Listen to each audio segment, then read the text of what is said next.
There's something you need to know. Someone has betrayed me.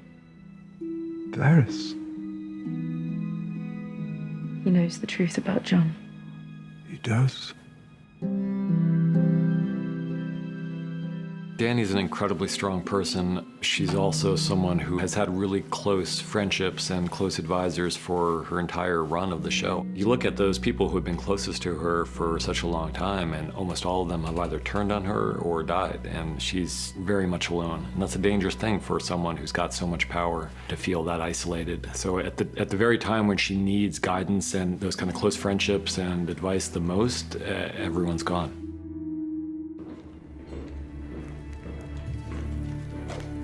I think that Varys knew that it was unlikely that he would survive the attempt to overthrow Dany in favor of Jon.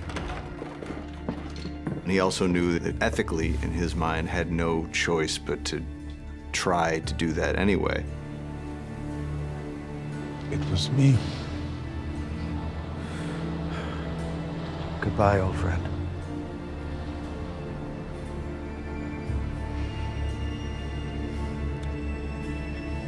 I think that Tyrion is saying goodbye to his best friend in the world outside of his brother. Dracarys.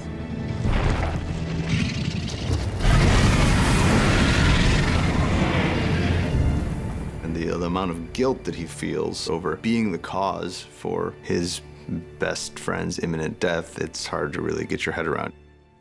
I don't have love here. I only have fear. You will always be my queen.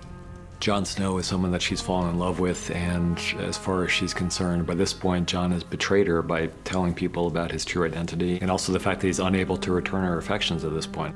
All right, then.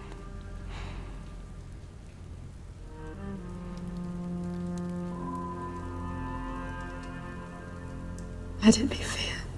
I think that when she says, let it be fear, she's resigning herself to the fact that she may have to get things done in a way that isn't pleasant, and she may have to get things done in a way that is horrible to lots of people. Mercy is our strength. Our mercy towards future generations. He will never again be held hostage by a tyrant. She chose violence. A Targaryen choosing violence is a pretty terrifying thing.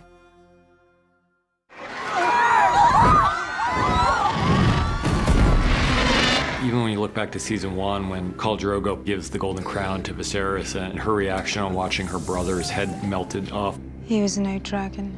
And he was a terrible brother, you know, so I don't think anyone out there was crying when Viserys died, but there is something kind of chilling about the way that Dany has responded to the death of her enemies. And if circumstances had been different, I don't think the side of Dany ever would have come out. If Cersei hadn't betrayed her, if Cersei hadn't executed Missandei, if Jon hadn't told her the truth, like if all these things had happened in any different way, then I don't think we'd be seeing this side of Daenerys Targaryen. I don't think she decided ahead of time that she was going to do what she did.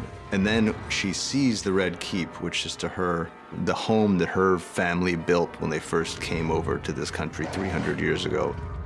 It's in that moment on the walls of King's Landing when she's looking at that symbol of everything that was taken from her, when she makes the decision to make this personal.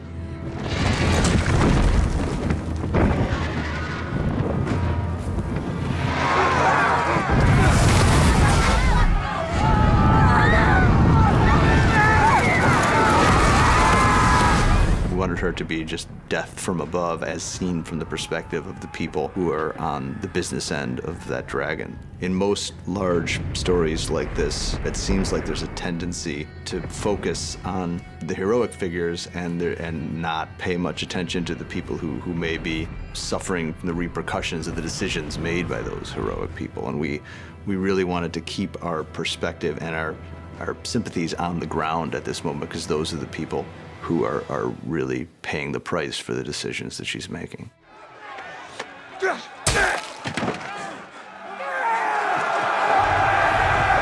I think that Jon is also in a kind of denial.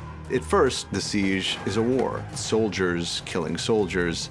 That's what war is. I think Jon is someone who's always been a very good soldier, who's never enjoyed being a soldier. He's been trained as a fighter from the time he was a little boy. He's quite good at it. He's quite good at leading men into battle, and he also hates it. I think for him, it's all starts out seeming like it's gonna work out, and then it turns into a nightmare. When she takes off and starts burning the city, the Unsullied on the ground and the Northmen on the ground take that as their cue that it's a moral free-for-all.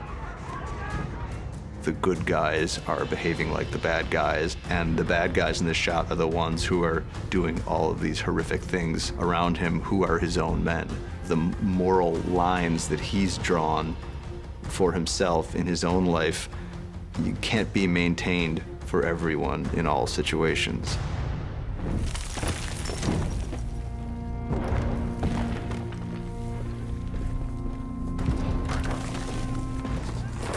Go home, go.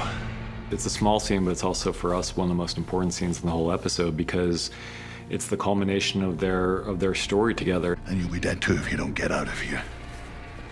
I'm going to kill her. The road to vengeance always ends in one place, which is what the Hound is saying to her here. I've made my choice a long time ago, and this could only end in one possible way for me. But for you, you have so many other options. Look at me! You want to be like me? The Hound has genuinely come to have affection for Arya. I think he loves her as much as he's capable of loving someone. And he knows that if she comes with him at this point, she's not going to make it out of there. Sandor.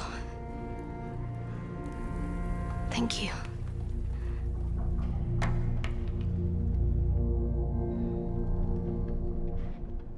Hello, big brother.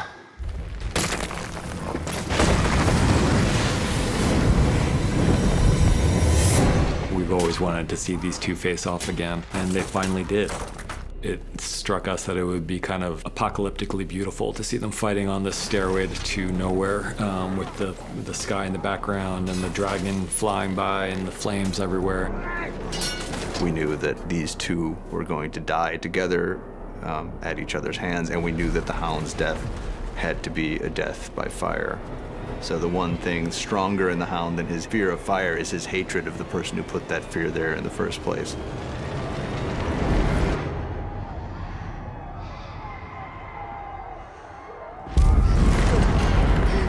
Feels like you needed a perspective to carry you through this horror, like you need a Virgil to take you through the hell that Dany's building. The reason we decided to follow Arya out of King's Landing and to see the fall of King's Landing through her eyes is something that we talked about with an earlier episode. You just care a lot more when you're with a character that you care about. So if we saw a lot of extras running around on fire and buildings falling apart, it might have been visually interesting, but it wouldn't have had much of an emotional impact. But when you're there on the ground with Arya, who's one of the people we care the most about, then everything takes on that much more of an edge. We knew that the Hound would be convincing her to part ways with him and to not go to her death. And once she decides she needs to get out of the city, well, she's in the worst possible place you can be. So she's got to get from that central point all the way outside the walls of the city. It's the longest, hardest journey anybody has to make in the entire episode.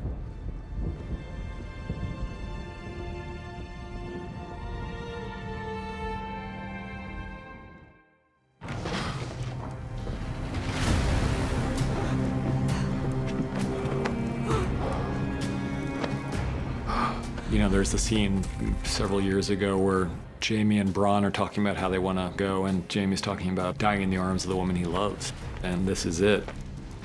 I think he knows that they belong together, that they came into this world together, that they need to go out of this world together.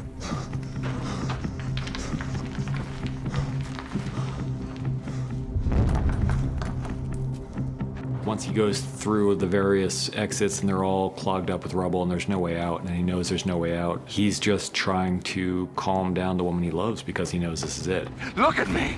Just look at me.